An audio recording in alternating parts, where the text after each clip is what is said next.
of student poetry. Okay. Right, 1975, I travelled for 9 months around the world. It was the greatest year in my life.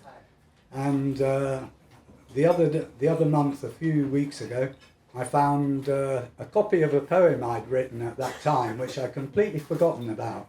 And I thought, ooh, that's rather good. I'll use that for a reading. So this begins in Bahrain, which is where I went to teach for 3 years in the Middle East.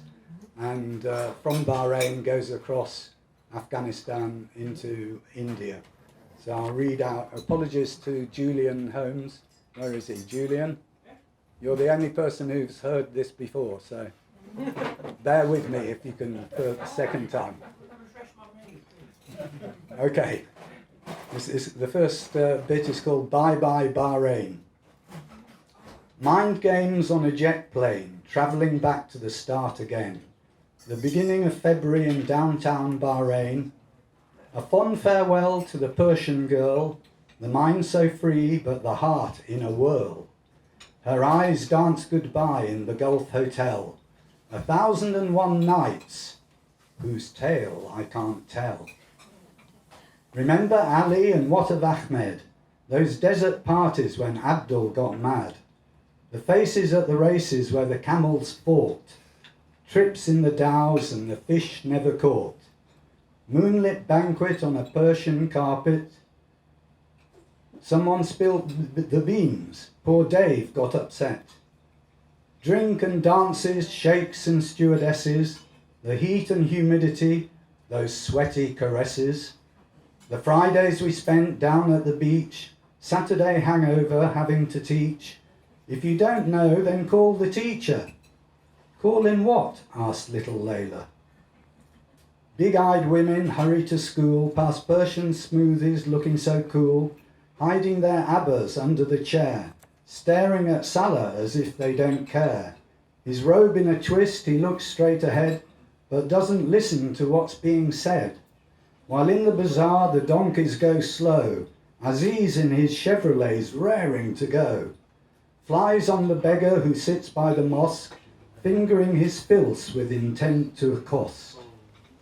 10 large Arabs squatting in a row, their hubbles bubbling, their moves real slow. Tight-trousered Indians and fat businessmen, sometimes I want to be back there again. Though teaching hung heavy round my neck, those early mornings. But what the heck, Sunny and Shia, bloody Muharram, fresh fish and biryani, hungry in Ramadan. The ups when it seemed Bahrain was the best, the downs in the dumps so deeply depressed. Bye bye Bahrain, here we go, heading high and eastward ho. As part 2, up your Khyber Pass. Crazy Karachi, your traffic's terrific. Multicolour lorries at speeds quite horrific. Racing rickshaws, ox ponies and carts.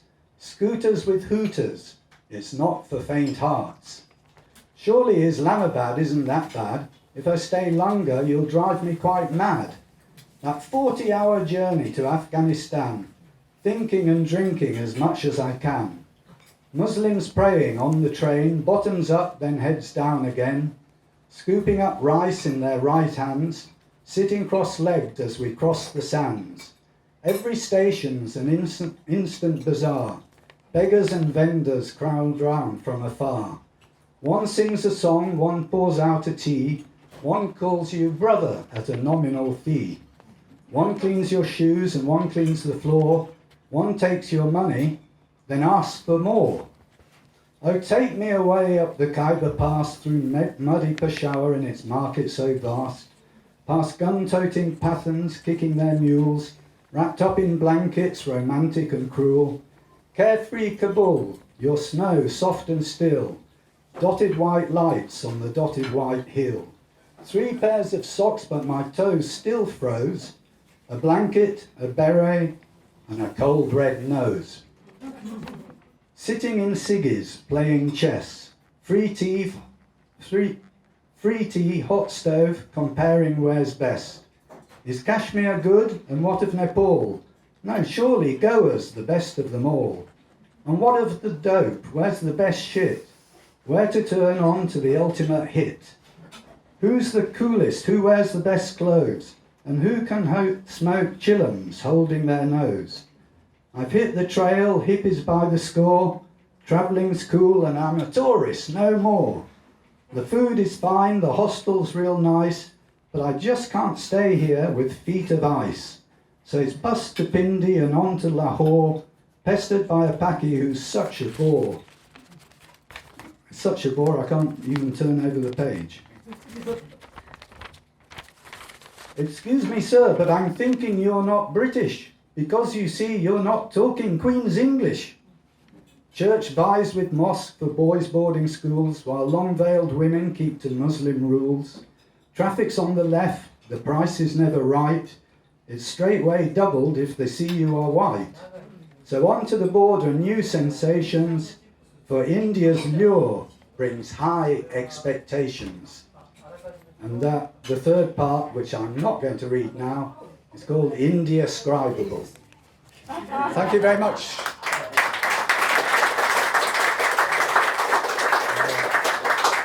A word of thanks to everyone for coming along. It's a great turnout, really pleased.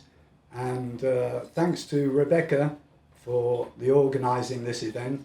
And thanks also to our stalwart supporter Jan for coming from Tasmania in Australia. Thank you everyone. Let's give them a round of applause. Thank you, John. Very interesting images, wow. I'd also like to thank Rick, who stepped up to do the videos of this event, and we thank him for always being there, always being there. Yeah. Yes.